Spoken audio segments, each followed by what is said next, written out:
You are a master cartographer of other people's souls. You have memorized the terrain of their emotions with the precision of someone who has studied the same maps for years.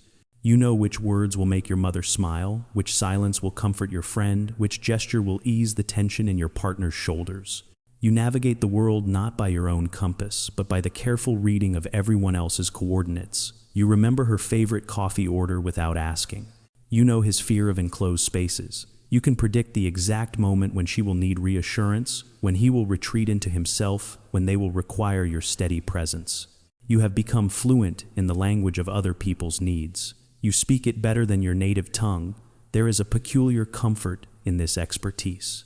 When you know the routes that lead to someone else's happiness, you always know where to go. There is always a destination. There is always purpose. You are the listener who remembers every detail, the planner who anticipates every preference, the shoulder that never grows tired, the hand that never pulls away. But there is another map, one that exists somewhere in the depths of your consciousness, folded and forgotten, like a document you meant to read but never opened.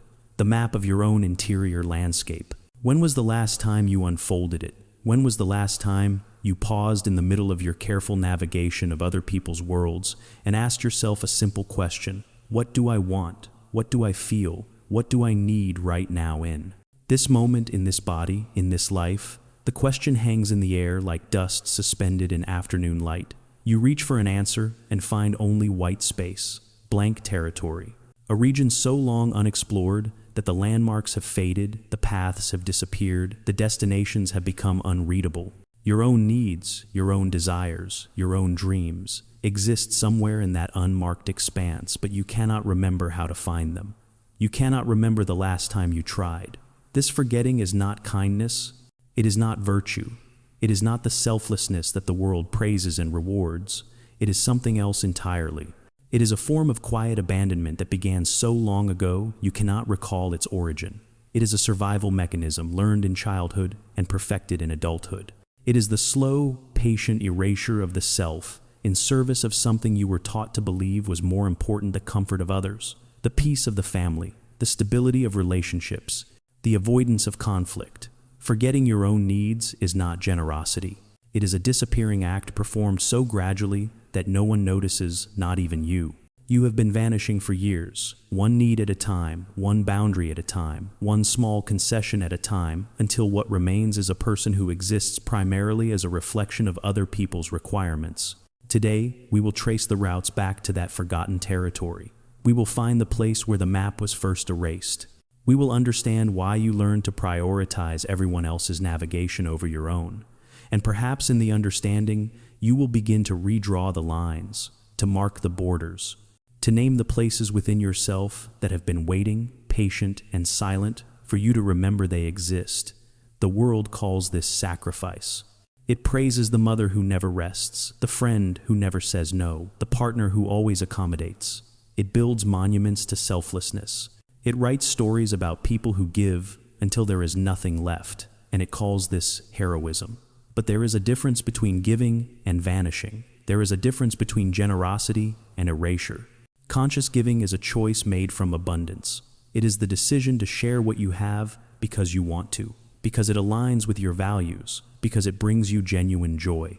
It is giving with boundaries intact, with the self still present, with the awareness that you are choosing this act from a place of wholeness. What you do is different. You do not give from abundance. You give from a place where the distinction between your needs and other people's needs has collapsed entirely. You give because you do not know how to do anything else. You give because the alternative, asserting a need, establishing a boundary, saying the word no, feels like stepping off the edge of the world. Psychologists have names for this pattern: self-sacrifice schema, high-functioning codependency, compulsive caregiving. The words are clinical, but what they describe is deeply human. It is a way of being in the world that was learned early and practiced so consistently it became invisible. You do not think about it anymore. It is simply how you move through life, like breathing, like blinking. But here is what you learn that others did not. You learn that your needs are dangerous, not uncomfortable, not inconvenient. Dangerous. Somewhere in your early years, in the architecture of your forming mind, an equation was written. It goes like this: when you express a need, three things can happen. Someone can reject you, Someone can become angry with you, or someone can be burdened by you. Each outcome is unbearable. Each outcome threatens the thing you need most: connection, safety, love. So, you made a calculation. If needs lead to rejection, conflict, or guilt, then the safest path is to have no needs at all, to become a person who requires nothing, to transform yourself into pure service, pure accommodation, pure receptivity to other people's requirements. In this way, you could remain safe, you could remain loved, you could remain necessary. For most people, needs function as an internal compass. Hunger points toward food, exhaustion points toward rest, loneliness points toward connection. The body and mind generate signals, and the person listens and adjusts their course accordingly. This is how humans navigate toward well-being. But for you, needs do not function as a compass. They function as an alarm system. When a need arises when you feel tired or overwhelmed or in want of something for yourself, it does not feel like information. It feels like danger. It triggers an old warning encoded in your nervous system. It says, this need will push people away. This need will create conflict. This need will reveal that you are too much, too demanding, too difficult to love. So you have learned to silence the alarm before it fully sounds. You have become an expert at intercepting your own needs before they reach conscious awareness. You feel the first stirring of hunger and immediately think of what others might want to eat. You notice fatigue and immediately scan the room for who else might need your attention. You sense loneliness and transform it into a question: who else might be lonely? Who else can I reach out to support comfort? This is not virtue. This is not selflessness. This is a survival strategy that has been running in the background of your life for so long you have forgotten it was ever installed. You have forgotten there was ever another way to be. The forgetting began early, before language, before memory takes the shape of narrative. It began in the wordless years when you were learning what it meant to be a person in the world, learning the rules of survival, learning which version of yourself was safe to show and which version needed to be hidden. Perhaps you were the child who became an adult too soon, the little peacekeeper. You learned to read the emotional weather of your home before you learned to read books. You knew when tension was building between your parents. You knew when your mother's silence meant sadness and when it meant rage. You knew which behaviors would ease the atmosphere and which would shatter it. You became a translator between warring adults, a mediator, a shock absorber, for emotions too large for a child's body to contain. In this role, you learned a fundamental equation: your value lies in your usefulness. When you soothed your mother's anxiety, you were good. When you entertained your siblings so your father could rest, you were good. When you made yourself small and quiet and undemanding, you were good. But when you asked for attention, when you expressed your own fear or sadness or need, the atmosphere shifted. The adults had no capacity to hold your emotions. They were drowning in their own. Your need became one more weight on their already burdened shoulders. So you learned to swallow your needs, to compress them into something manageable, invisible, gone. You learned that the child who helps is loved, but the child who needs help is a burden. You spent your childhood earning love through service, never understanding that love should not require earning, that childhood should not require constant vigilance, that you were not born to be a caretaker, you were born to be cared for. Or perhaps your childhood was chaos. Addiction or mental illness or violence moved through your home like weather, unpredictable, destructive, beyond your control. The adults in your life were unreliable, sometimes present, sometimes absent. Sometimes kind, sometimes terrifying. You could not control them. You could not control the bills that went unpaid or the promises that went broken or the nights that erupted into screaming. But you could control yourself. When the world outside was storm, you became the eye of the hurricane, perfectly still, perfectly calm, perfectly controlled. You learned to manage your own emotions with ruthless efficiency. You learned not to cry because crying made things worse. You learned not to ask for things because asking led to disappointment. You learn to need nothing, want nothing, feel nothing, because in a chaotic world, the person with no needs is the person who cannot be hurt by unmet needs. This control felt like power. It felt like safety. But it was not safety. It was a kind of freezing, a shutting down of the internal guidance system that tells you when you are hungry, tired, lonely, afraid. You silenced it so completely that decades later you still cannot hear its voice. Or perhaps your home was not chaotic, but conditional. The love existed, but it came with terms and conditions written in invisible ink. You were loved when you brought home good grades. You were loved when you won the game, earned the award, made your parents proud. You were loved when you behaved, when you did not cause problems, when you reflected well on the family. But when you struggled, when you failed, when you were simply ordinarily human, with ordinary human flaws and needs and imperfections, the love withdrew, not explicitly. No one said you were unlovable, but you felt it in the silence, in the disappointment, in the way attention shifted toward the sibling who was performing better, behaving better, being better. You learned that your authentic self, messy, needy, imperfect, was not acceptable. Only the polished version was worthy of love. You learned not to ask for things because asking led to disappointment. You learned to need nothing, want nothing, feel nothing because, in a chaotic world, the person with no needs is the person who cannot be hurt by unmet needs. This control felt like power. It felt like safety. But it was not safety. It was a kind of freezing, a shutting down of the internal guidance system that tells you when you are hungry, tired, lonely, afraid. When a child cries, they need a parent to say, "You are sad, I see your sadness. Your sadness is real and valid, and I am here with you in it." This mirroring teaches the child that their internal experience is real, is important, is worthy of attention. But your feelings were not mirrored.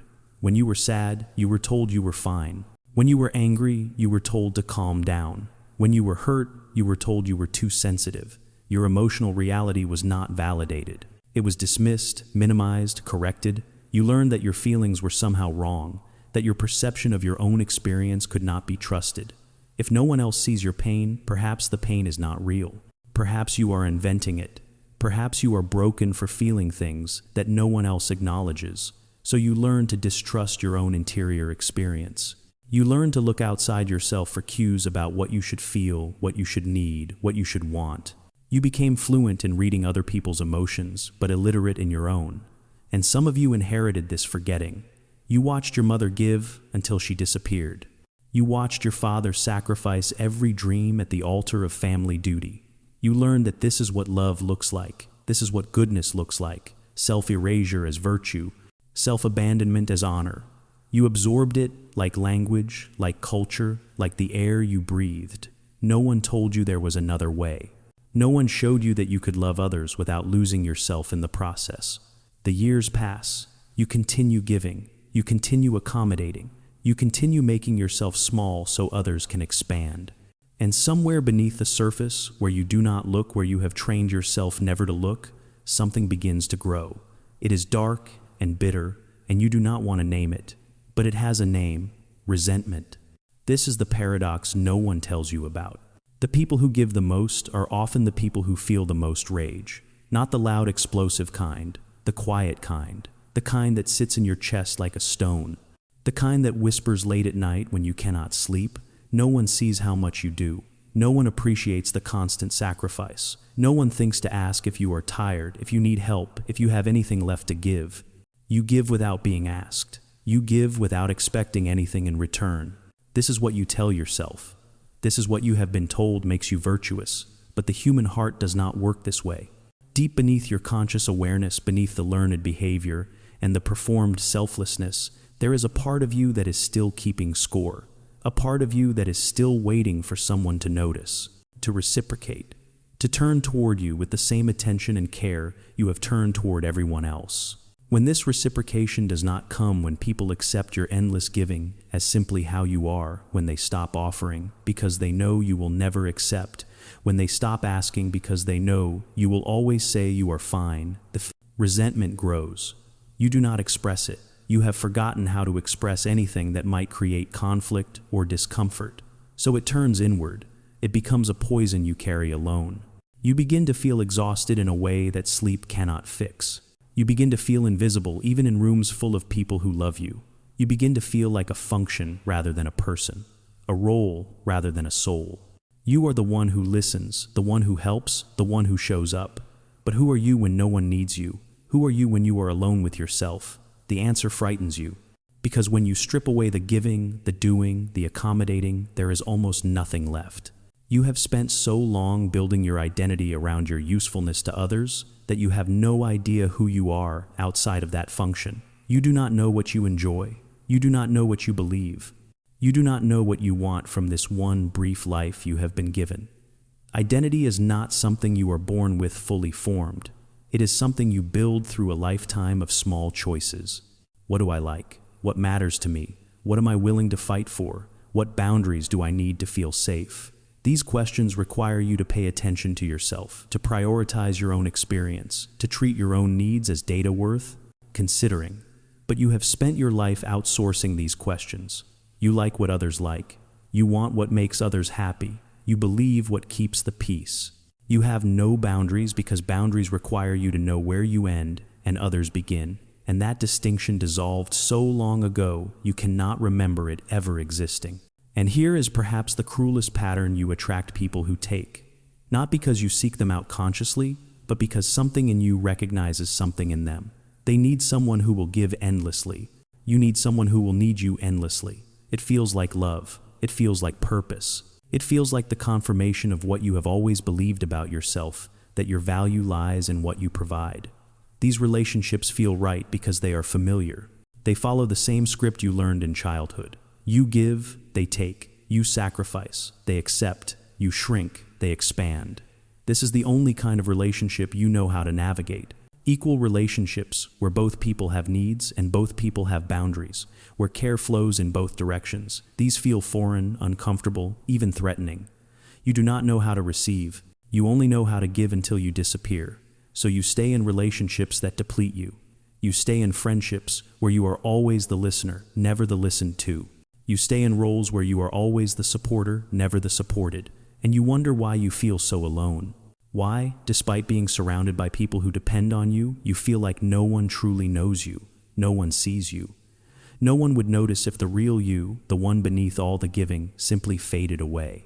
The path back to yourself does not begin with grand gestures or radical transformations. It does not begin with the question, what do I want from my life? That question is too large, too overwhelming for someone who has spent decades ignoring their own interior landscape. That question requires a map you do not yet have. Instead, the path begins with something almost absurdly small, a micro-question, a question so tiny it feels almost meaningless. In this moment right now, do I want tea or coffee? Do I want to sit or stand? Do I want silence or music? These questions may seem trivial. They are not. They are the first tentative lines you draw on the blank map of yourself. When you ask yourself what you want to drink, pause. Actually pause. Do not automatically reach for what you always have. Do not think about what others in the room might prefer. Do not consider what would be easiest or most convenient. Close your eyes if you need to. Place your attention inside your body and ask, what does this body want right now? Then wait for an answer. It will be quiet at first, hesitant. The voice of your own preference has not been heard in so long it has almost forgotten how to speak, but it is still there.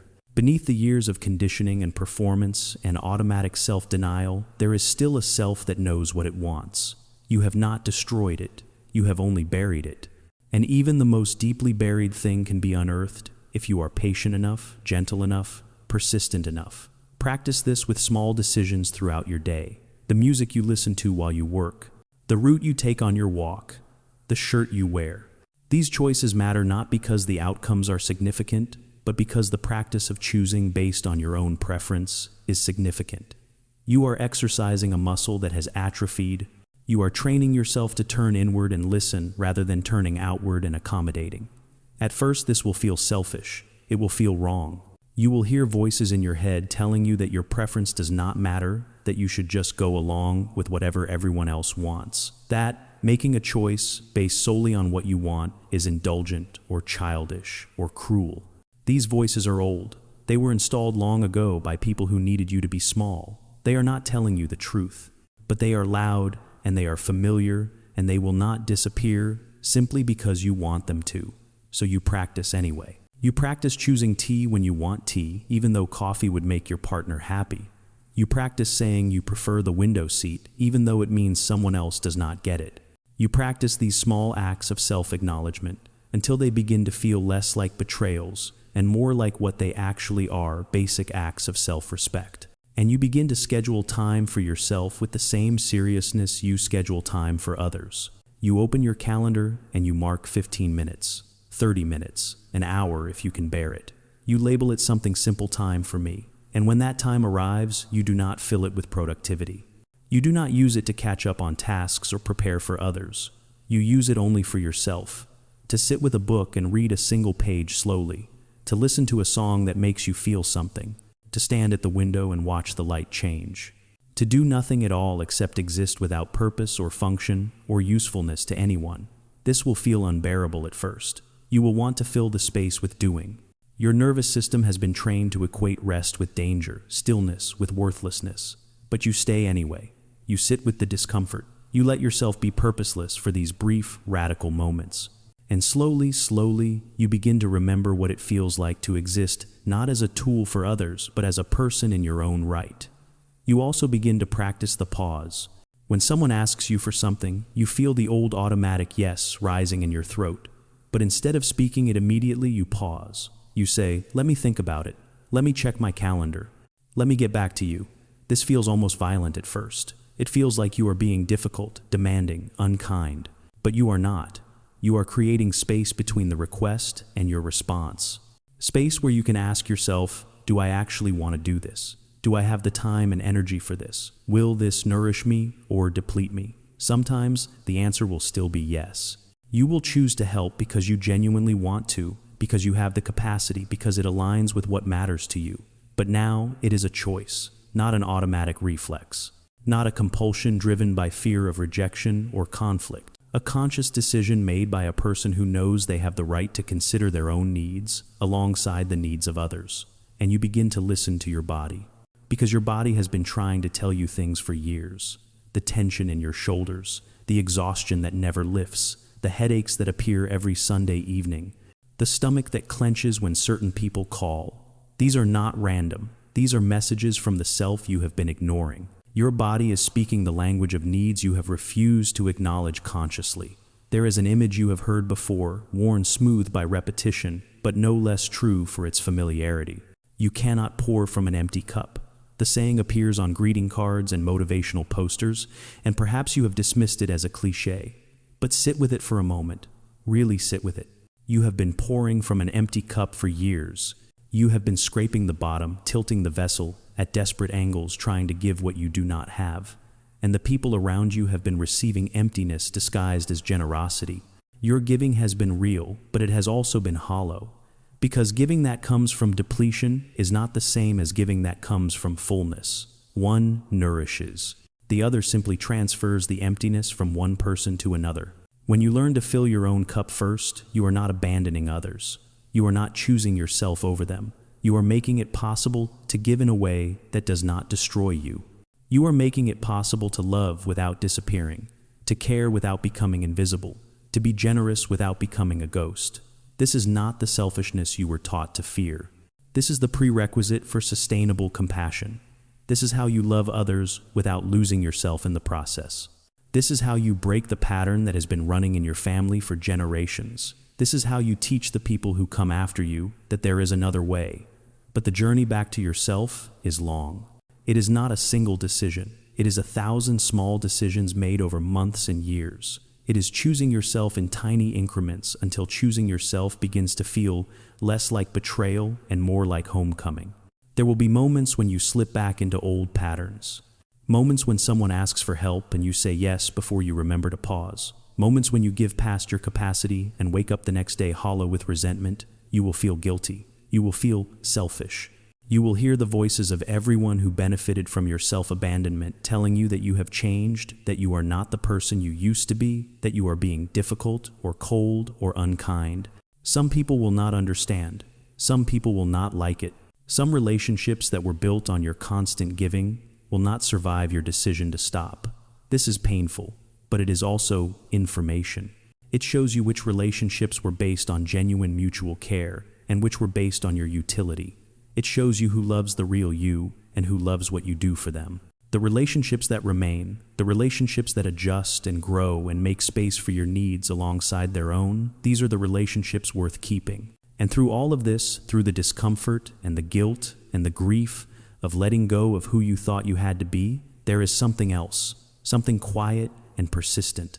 A feeling you may not recognize at first because it has been absent for so long.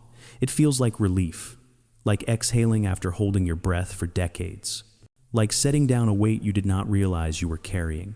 It is the feeling of coming home, not to a place, but to yourself.